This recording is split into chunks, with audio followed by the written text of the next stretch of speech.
Have you ever wondered what it would be like to be able to see beyond our reality? To see into a realm that is more real than the physical? What would that realm look like? And how would we benefit from learning about it?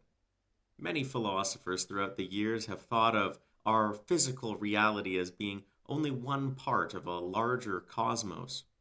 Yet some still ask, what are the ramifications of seeing into a realm that human beings are not meant to inhabit? Would we be able to handle the information that is coming into our minds, or would it simply pass through us without us comprehending what was really going on? Worse still, could we comprehend what was going on, but lose something of ourselves in the process? Imagine, if you will, you enter into the fourth dimension. But in order to enter the fourth dimension, you must become four-dimensional. What would happen to a human being in that circumstance, especially when they're forced to come back into the three-dimensional world? Is there any kind of knowledge that is truly meant only for the gods? Are there things that man fundamentally was not meant to know? Are there certain truths that can not only drive a man mad, but fundamentally change who he is? These questions about the state of human beings and also our place in the cosmos have been a question for philosophers who usually look at it in an intellectual lens. However, today's author, Arthur Machen, looked at it from a different perspective by combining elements of weird science, scientific advancements of the late 19th century, with old ideas of Platonic philosophy. Machen was able to create a horror story that shows people undergoing terrible metamorphoses as they come into contact with forces from beyond. I'm, of course, referring to the classic work of horror 1895's The Great God, Pan. This story here is a story about what happens when man overplays his hand and goes into places he was not meant to. Of course, this is a typical theme of the late 19th century horror story, but Machen is very, very different in the way he approaches it. Whereas authors like H.G. Wells talk about scientific ethics and how we shouldn't go beyond what is ethical or we'll end up creating monsters like in the Island of Dr. Moreau, for Machen, it's more about forgetting what the human race already knew.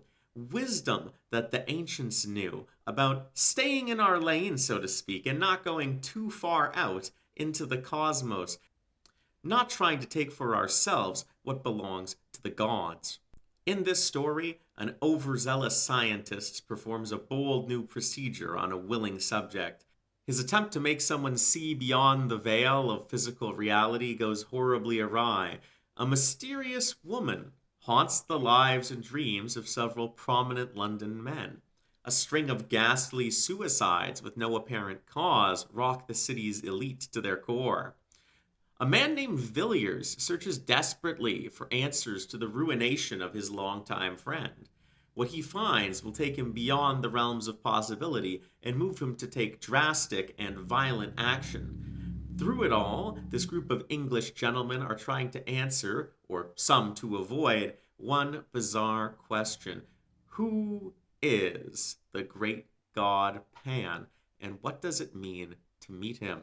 The Great God Pan is a seminal piece of horror literature by Arthur Machen, but the seeds of this story were planted in classical Greece and developed in the philosophy of Plato and the Neo-Platonic philosophers.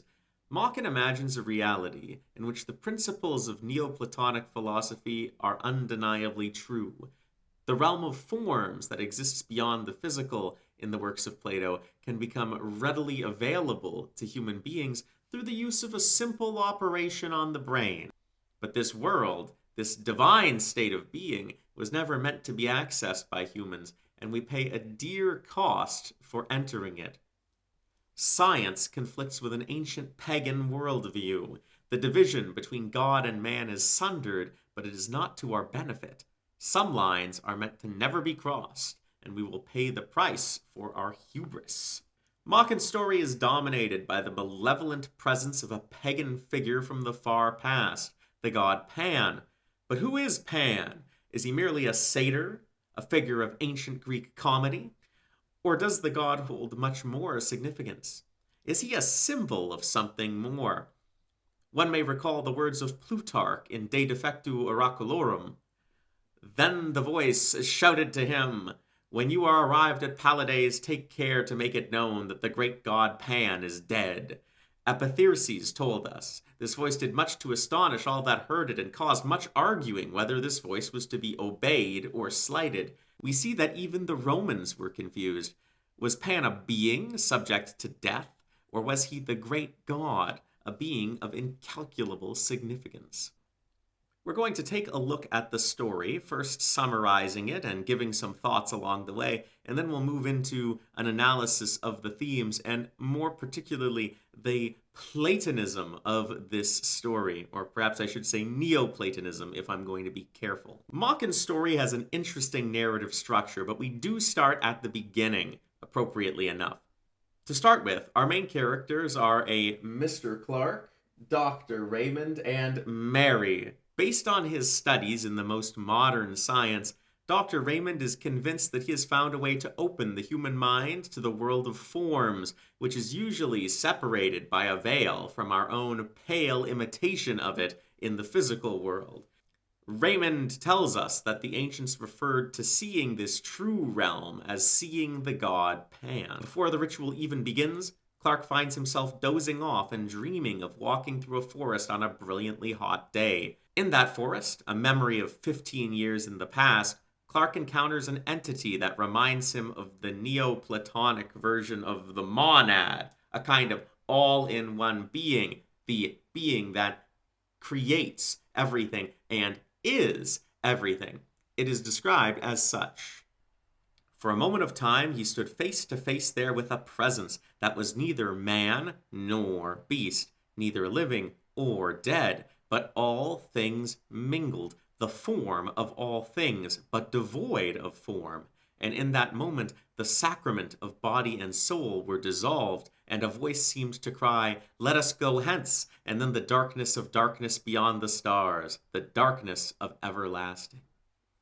In his dream, Clark seems to encounter something that is limitless, boundless, something that would, of course, include himself. This is our first brush with the infinite in this story, and it's interesting that it happens to Clark, a seemingly normal man, and it's also interesting that it happens inside of a forest, clearly a symbol of the nature spirit. Clark wakes from his dream in time for the operation. He sees the beautiful Mary being prepared for an incision into her skull and eventually into the brain, but he looks away at the moment that Raymond begins his grisly work.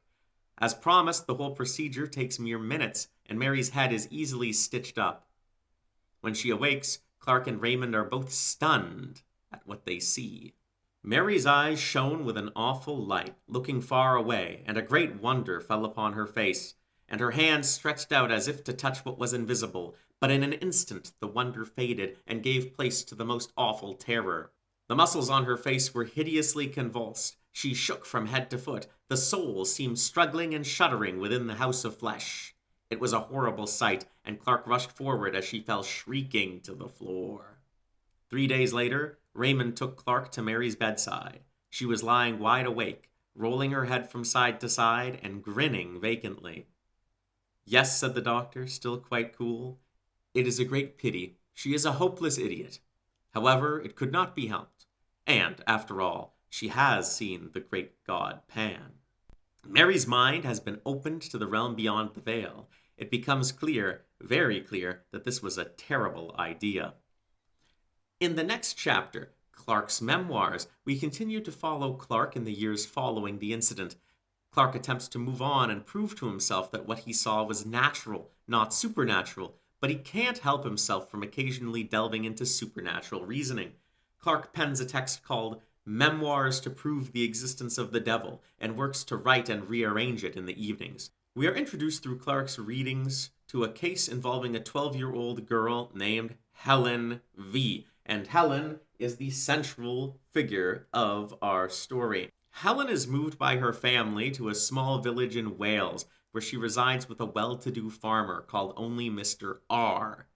Helen's family pays well for Helen to stay there, but they ask almost nothing of the R family except that she be housed. She frequently goes walking in the woods as a form of entertainment, and here we see the woods being reintroduced just as they were in Clark's dream, an obvious symbol of the nature deity. It's also a particularly hot summer, just like it was in Clark's dream. Helen is described as olive-skinned, looking distinctly foreign, and of course the olive tone of her skin is going to get us, again, thinking about ancient Greece. More so, she looks like she is of Mediterranean descent, interestingly enough. On the very hottest day of the summer, Helen sets out to the woods again. While she's there, a boy named Trevor W. witnesses Helen alone in the woods and comes back to his father screaming. He claims to have seen Helen with a strange naked man, whom he cannot describe any further. The boy becomes a shut-in, completely terrified of the outside and apparently seeing visions of the man outside the house. One day, while the boy's father is talking with another man, they hear a horrible shriek coming from the boy. They find young Trevor, his face contorted in terror. When he awakes, he remains in a state of hysteria. The boy points to an object and continues his hysterical fit. It seems that the owner of the house had recently made alterations in his premises, and on digging the foundations for some offices, the men had found a curious head, evidently of the Roman period, which had been placed in the hall in the manner described. The head is pronounced by the most experienced archaeologists to be that of a faun or satyr. What Trevor saw is likened to a satyr, of course, an ancient Greek spirit of nature, and one very heavily associated with Pan, often viewed to be something of a king of the satyrs and nymphs.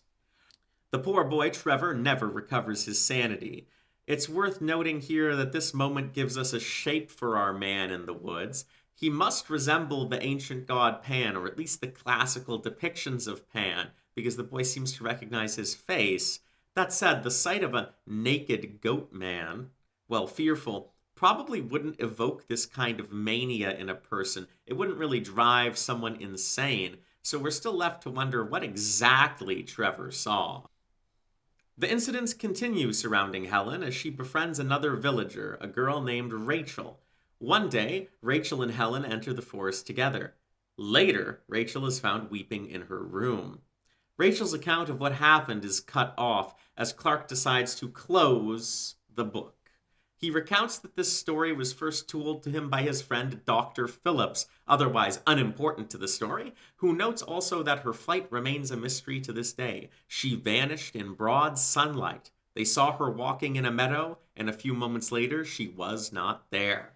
Clark imagines the scene as Phillips described it. He sees two figures in his mind walking in his direction. One is the girl Rachel, but his reaction makes it clear that the other is not Helen, at least not as we know her. The narrator doesn't tell us who it is, but I can imagine only two possibilities. Either it's the god Pan, or the devil himself, if there is any difference between the two. Our next chapter is the City of Resurrections, and concerns not Clark, but rather Villiers, a young aristocrat, and his old school friend, Herbert. Villiers will be the main driving force of the plot from now on.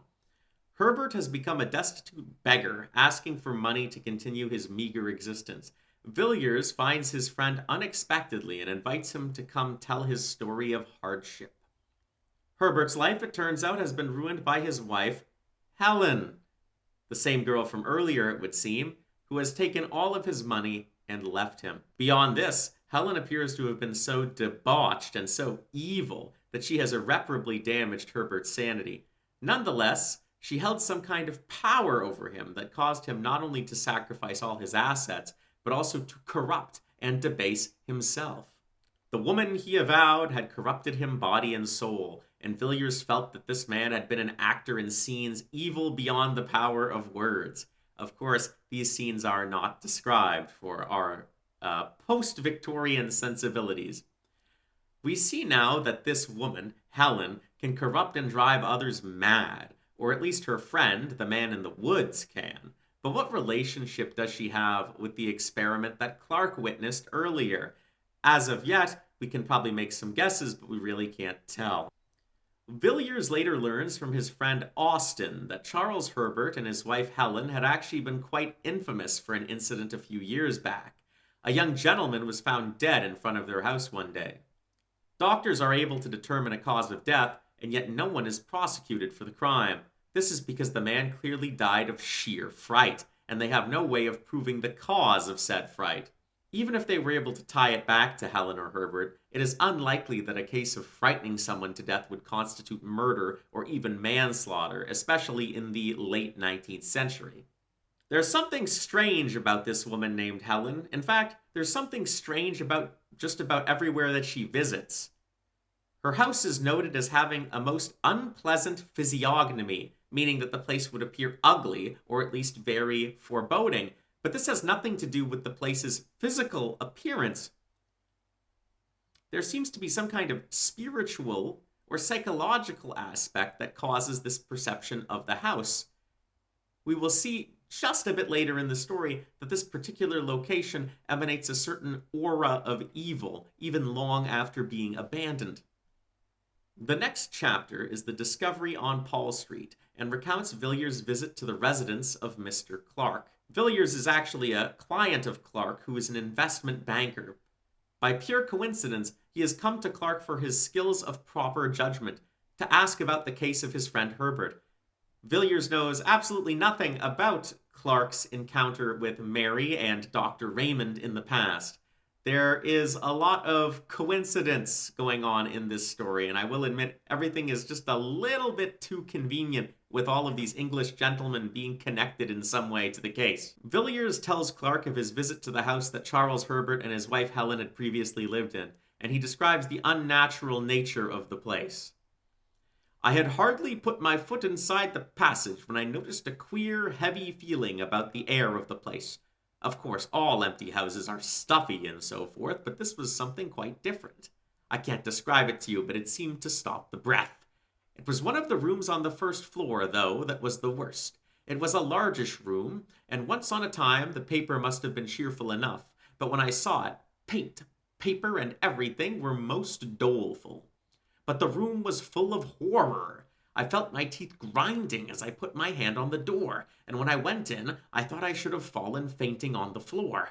However, I pulled myself together and stood against the end wall, wondering what on earth there could be about the room to make my limbs tremble and my heart beat as if I were at the hour of death. We can tell from Villiers' description that the presence of Pan, as we're going to call it, corrupts both people and places. There is something about the places in which the spirit resides which causes men to feel physically, not just mentally, ill. It causes terror, but not through any psychological means. It is the feeling of a presence nearby.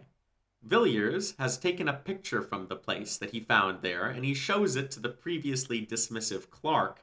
Clark is hit immediately by an old memory. He was looking intently at the small pen and ink sketch of the woman's head. It had evidently been drawn with great care, and by a true artist, for the woman's soul looked out of the eyes, and the lips were parted with a strange smile.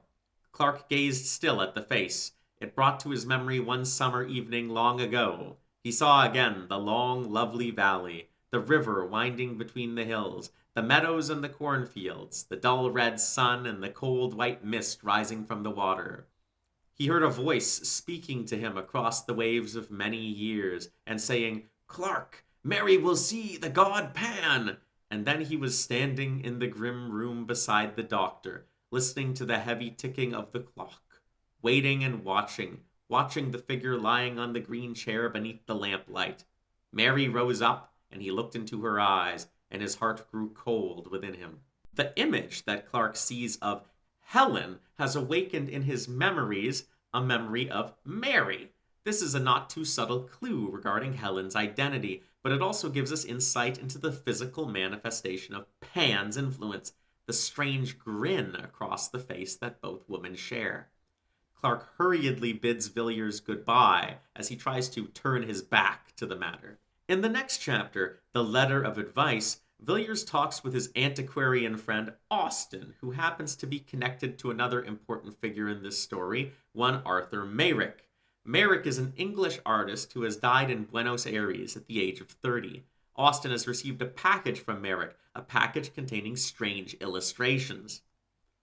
Here, of course, we can guess that Mayrick is involved with the art that we saw earlier that was taken from the house. The figures of fauns and satyrs and agapans danced before his eyes, the darkness of the thicket, the dance on the mountaintop, the scenes by lonely shores, in green vineyards, by rocks and desert places, passed before him, a world before which the human soul seemed to shrink back and shudder.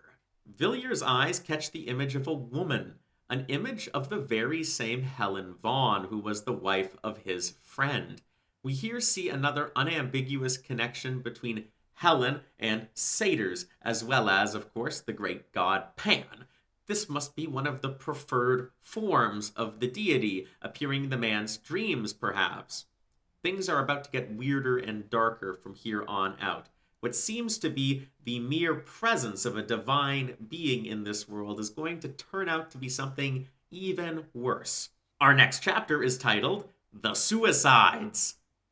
Yeah, it's getting worse. It details the death of the famous socialite Lord Argentine. This incredibly friendly and happy man is found dead by slow hanging, seeming to have strangled the life out of himself. The man found that his master had tied a cord securely to one of the short bedposts, and, after making a running noose and slipping it round his neck, the unfortunate man must have resolutely fallen forward to die by slow strangulation. This death by strangulation shocks the public, and one wonders why the Lord chose such a painful and slow way to die. Unfortunately, he is only one of several. 3 more gentlemen soon meet the same fate. Austin and Villiers continue their discussion, convinced that his death is linked to a Mrs. Beaumont, a very popular hostess of great financial means. Austin gives a strange account of Mrs. Beaumont's features to Villiers. "You have met Mrs. Beaumont?" "Yes. She had quite a court around her. She would be called very handsome, I suppose, and yet there's something about her face which I don't like. The features are exquisite, but the expression is strange. And all the time I was looking at her, and afterwards, when I was going home, I had a curious feeling that that very expression was in some way or another familiar to me." "You must have seen her in the Row." "No, I'm sure I never set eyes on the woman before. It is that which makes it puzzling. And to the best of my belief, I've never seen anyone like her. What I felt was a kind of dim, far-off memory, vague but persistent. The only sensation I can compare it to is that odd feeling one sometimes has in a dream, when fantastic cities and wondrous lands and phantom personages appear familiar and accustomed. The features of Mrs. Beaumont are quite similar to our Helen from earlier. This is, of course, no coincidence, but the language is telling. It reminds us of Clark's dream from before. Austin knows her face, but only in the way that someone in a dream might know places around them. It's the familiarity of meeting someone who you've never met before. It comes not from memory, but something deeper, something that exists even before the mind. It is the form of things that exist in the souls of men before they are even given expression in words or dream. Austin knows this face in his heart, one might say, perhaps even in the animal part of his brain. The men have little time to reflect before report of yet another pointless suicide comes to them. This time, it is one Sidney Crashaw who has done the deed. But Villiers knows about Crashaw all too well. It is revealed that he saw the man on the night that he died. He sees Crashaw leaving his house at 2 a.m., and he confesses to Austin that he fled in fear at the sight of the man. Austin has no idea why Villiers would ever do so until he explains further. "Why? Because it made my blood run cold to see that man's face. I could never have supposed that such an infernal medley of passions could have glared out of any human eyes. I almost fainted as I looked. I knew I had looked into the eyes of a lost soul. Austin, the man's outward form remained, but all hell was within it.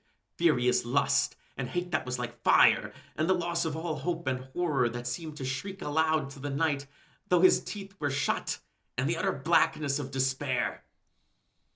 I am sure that he did not see me. He saw nothing that you or I can see, but what he saw, I hope we never shall.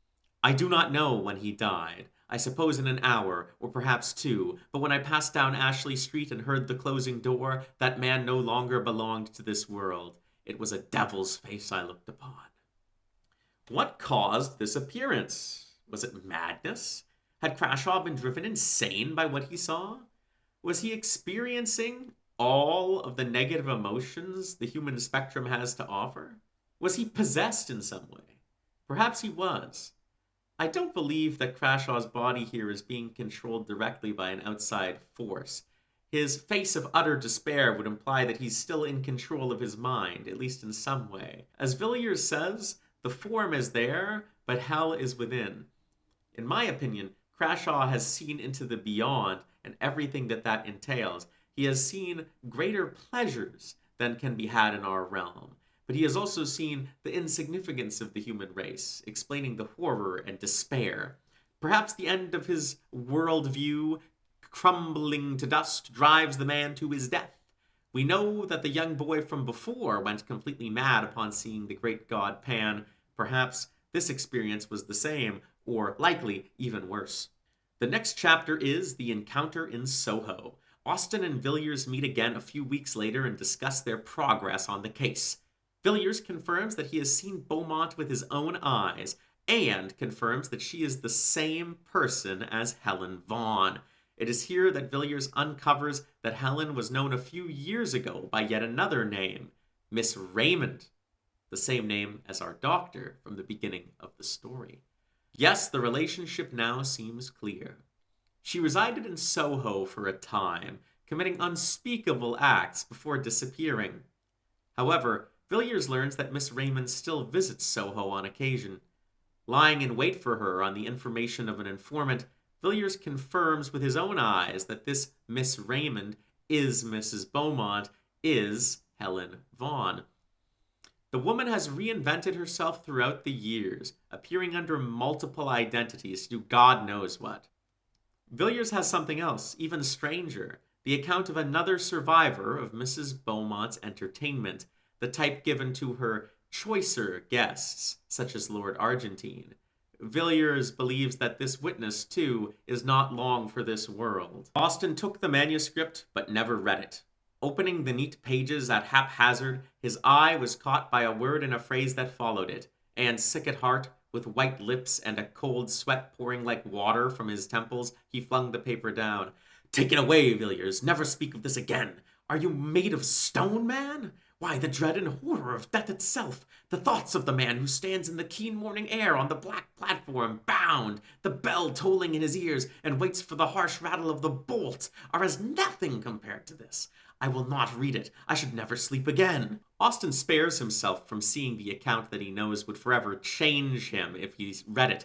But Villiers is set on his plan. As they continue to talk, Villiers explains what exactly is causing the suicides.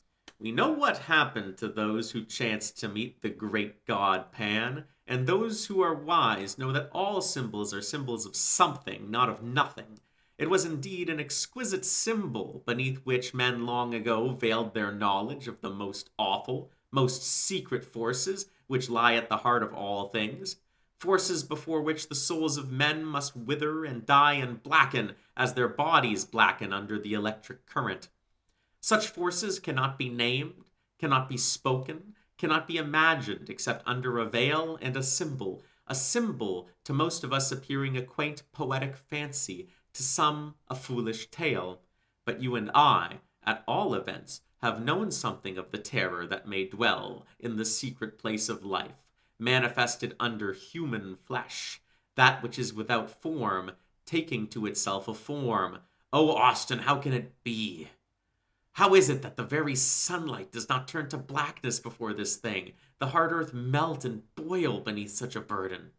To see that which has no form take form, a terrible paradox. A failed attempt to manifest in our realm leads to man seeing what he was not meant to know. To pull back the veil is to see secret forces akin to God. To see God in his true glory, we all know, is to be destroyed. Villiers knows that something must be done to stop this madness, but how? What can one man do?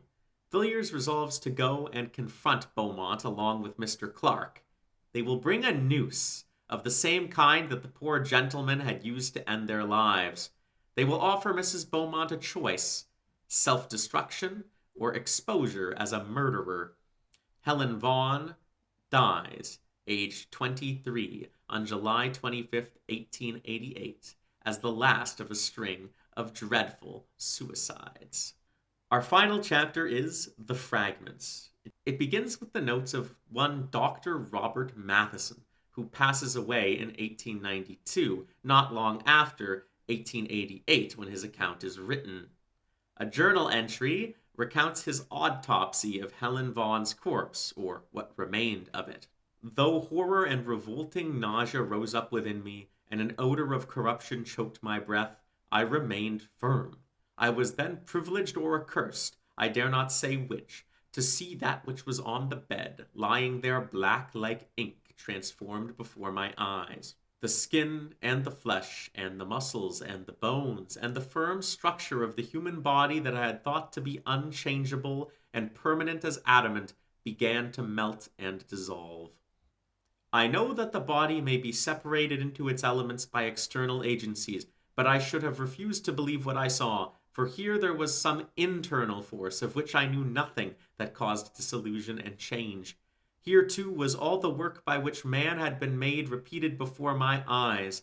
I saw the form waver from sex to sex, dividing itself from itself and then again reunited. Then I saw the body descend to the beasts whence it ascended, and that which was on the heights go down to the depths, even to the abyss of all being. The principle of life, which makes organisms, always remained, while the outward form changed. The light within the room had turned to blackness, not the darkness of night, in which objects are seen dimly, for I could see clearly and without difficulty, but it was the negation of light. Objects were presented to my eyes, if I may say so, without any medium, in such a manner that if there had been a prism in the room, I should have seen no colors represented in it. I watched, and at last I saw nothing but a substance as jelly. Then the ladder was ascended again. For one instant I saw a form, shaped in dimness before me, which I will no farther describe. But the symbol of this form may be seen in ancient scriptures, and in paintings which survive beneath the lava, too foul to be spoken of. As a horrible and unspeakable shape, neither man nor beast, was changed into human form. There came finally death. I who saw all this, not without great horror and loathing of soul, here write my name, declaring all that I have set on the paper to be true. Matheson sees a horrible metamorphosis that ends with the body finally and mercifully taking human form, as if whatever was inside of it has departed. We turn back to Clark, sending a letter to his old friend Dr. Raymond. He admits to Raymond that he has not told Villiers the whole story. He likely will never provide the information that he knows about the experiment that Dr. Raymond carried out. Though Villiers will know that the evil is dead, he will never know its true cause. Villiers, who was with me at the last, knows nothing of that awful secret of the wood, of how what we both saw die lay upon the smooth, sweet turf amidst the summer flowers, half in sun and half in shadow, and holding the girl Rachel's hand, called and summoned those companions, and shaped in solid form upon the earth we tread upon the horror which we can but hint at, which we can only name under a figure. I would not tell Villiers of this, nor of that resemblance, which struck me as with a blow upon my heart when I saw the portrait which filled the cup of terror at the end. What this can mean I dare not guess. I know that what I saw perish was not Mary, and yet in the last agony, Mary's eyes looked into mine. Raymond responds to Clark's message, confirming that Helen was in fact the daughter of Mary, but not of himself. She was conceived on that night when the experiment was conducted. Raymond admits that his actions were wrong. It was an ill work that I did the night when you were present. I broke open the door of the house of life, without knowing or caring what might pass forth or enter in. I recollect your telling me at the time, sharply enough and rightly too in one sense, that I had ruined the reason of a human being by a foolish experiment based on an absurd theory. You did well to blame me. But my theory was not at all absurdity.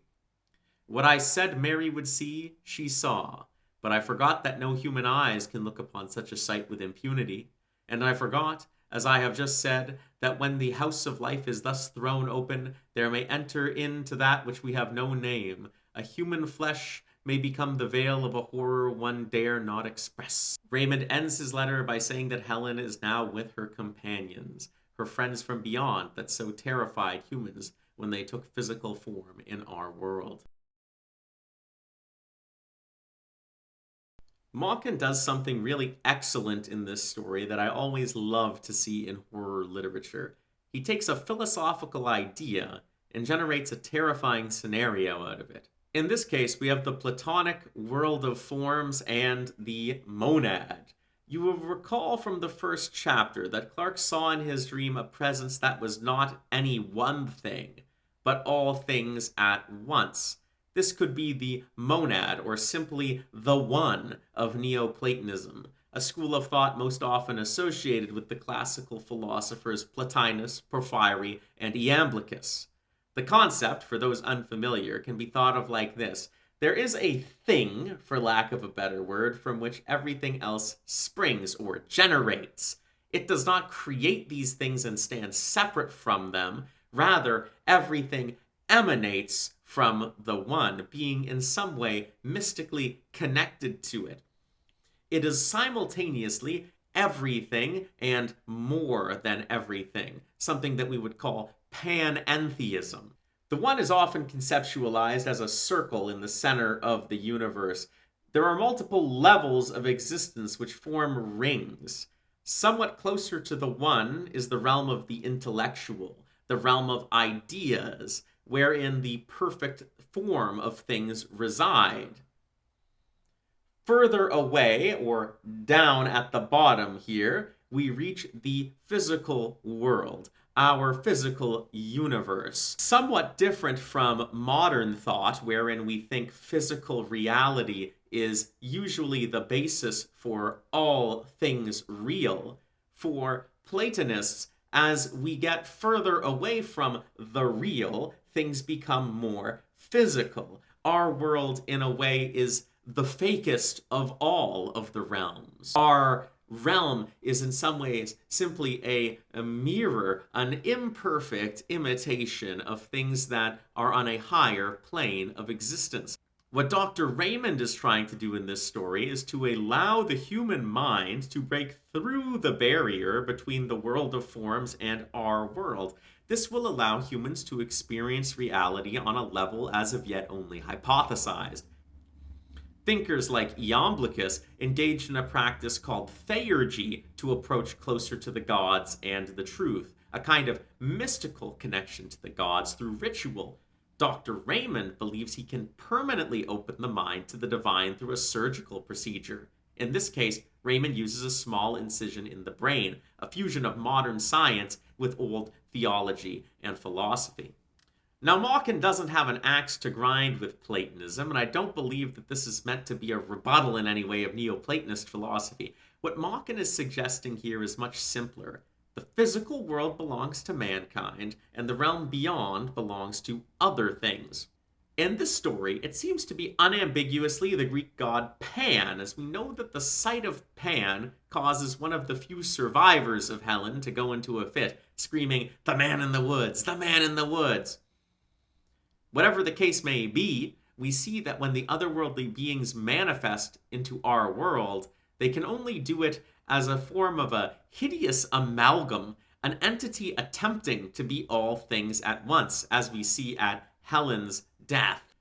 Because it has come into our realm, let's say the mere third dimension, it cannot attain its original form. It takes forms in turns, shifting between many bodies and states. Machen presents a scenario wherein it is best and perhaps even necessary that we live by only seeing the shadows of real things. What if the human mind was not designed to comprehend these things? Comprehending the truth behind reality might be a pleasant idea, but was the very veil separating our physical world from the world of forms not put in place for a reason? Certainly Villiers believes so, and Raymond comes to believe that this is the case as well. Let's talk a little bit more about our central figure, the great god Pan himself. The Platonic principles are embodied in this story by Pan, and to a lesser extent by two affected women, Mary and Helen. Pan is an intriguing figure, a god of minor significance in ancient Greece, a god of fertility, of the harvest, of the woods. He was frequently seen as a comic figure and the subject of vulgar jokes. However, there was always an occult side to this god.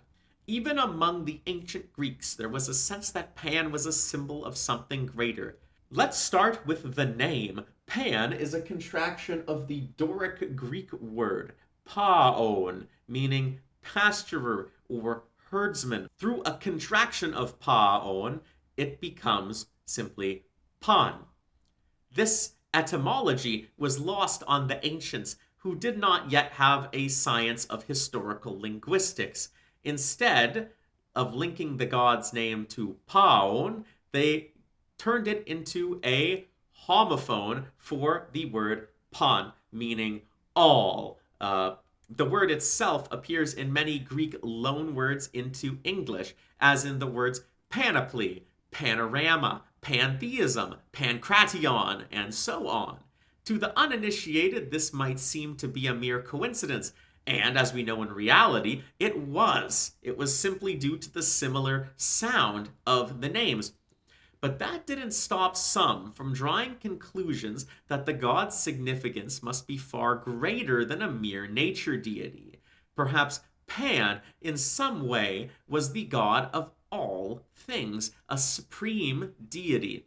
The reimagining of gods into supreme deities certainly happened in other cultures, and it is possible that Pan might have achieved the title of supreme god simply due to this linguistic mix-up, although this never became popular among your common Greeks.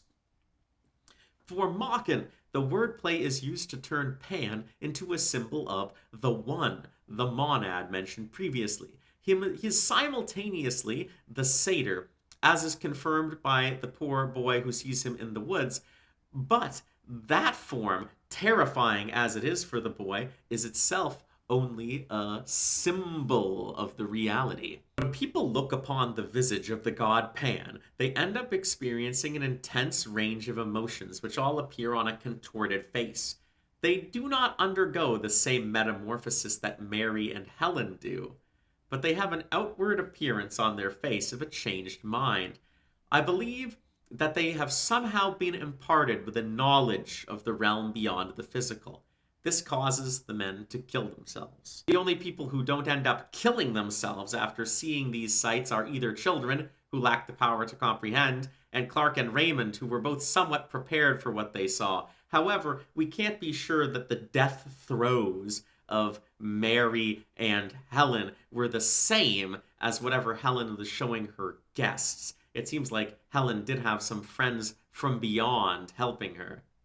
There was one survivor who wrote an account of Miss Beaumont's entertainments, but he was presumed to not live very long either. Anyways, let's talk about another theme that exists in this story, the encroachment of science on areas that it should not be. It is worth noting that the great god Pan belongs to the Fin de Siècle milieu that also included the works of H.G. Wells. In fact, the two men were almost published together in the same volume. Whereas Wells shows in his stories, such as The Island of Dr. Moreau, what science can do when it is completely separated from ethics, he's also not the kind of author to put much stock in ancient wisdom. He was very much a man of science and a man of his time. Not so with Machen. That said, the advancement of science plays an intriguing role in this story. Whereas the ancients believed that the realm of the gods was untouchable except on very rare occasions, Machen imagines a way in which it can be achieved by scientific means. Yet ancient wisdom also holds that this boundary should not be crossed.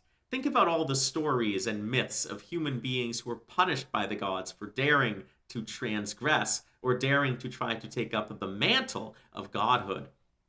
Machen acknowledges that science may be able to do things that were once thought impossible. It may even be able to bring mankind closer to the gods. Science has almost limitless potential. As we see in this story, the operation that forever changes Mary and gives her access to the other world takes mere minutes. What is more, it puts her in physical communion with the gods. She is made pregnant by one of them. Upon her death, she undergoes the same metamorphosis that Helen does. Through a mere medical procedure, Dr. Raymond was able to achieve apotheosis of a kind on poor Mary. She became as a god in our world.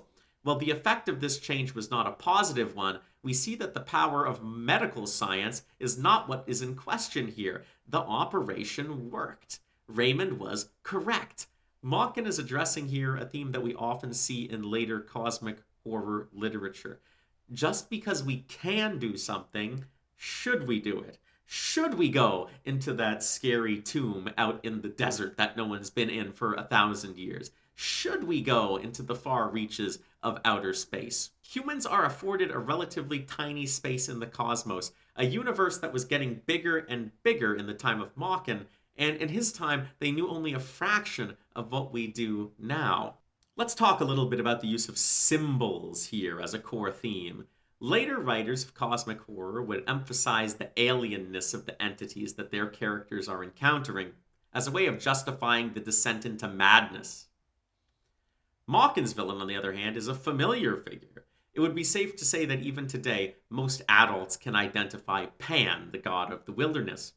He is one of the most frequently recurring motifs in ancient Greek and Roman art.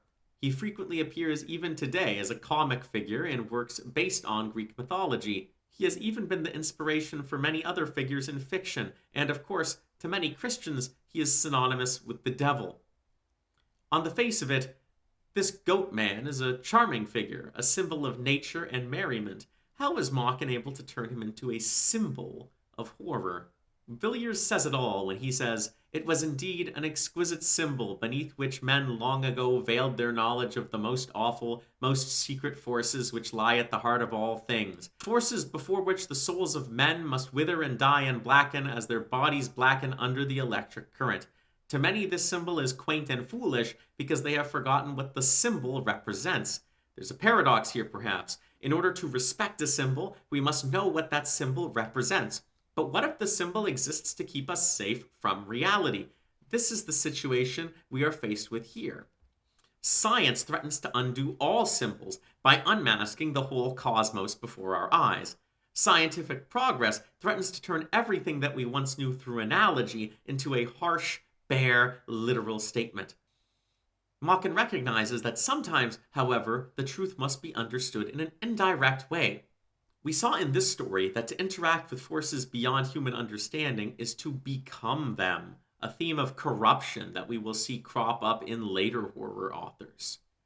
Recall the physical changes that occur to both Mary and Helen in our story, as their forms attempt to express the Almighty in a physical plane.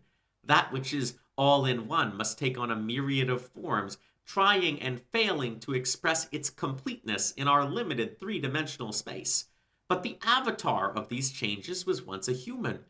A mental change brought about by a medical operation in turn brings about physical changes. It is as if the mind and body must reshape themselves in order to accept this wisdom from beyond. One cannot remain human when one achieves the knowledge of the gods. Neo-Platonic apotheosis, becoming a god, has taken a horrible, carnal, and physical turn. It is not the theurgist being uplifted to the level of the gods, going up through the spheres, but a gross physical parody of this idea. Science gives us new tools to peer beyond the veil, but, as Machen demonstrates, the philosophers of old, even, may have been misguided in their desire to commune with the gods.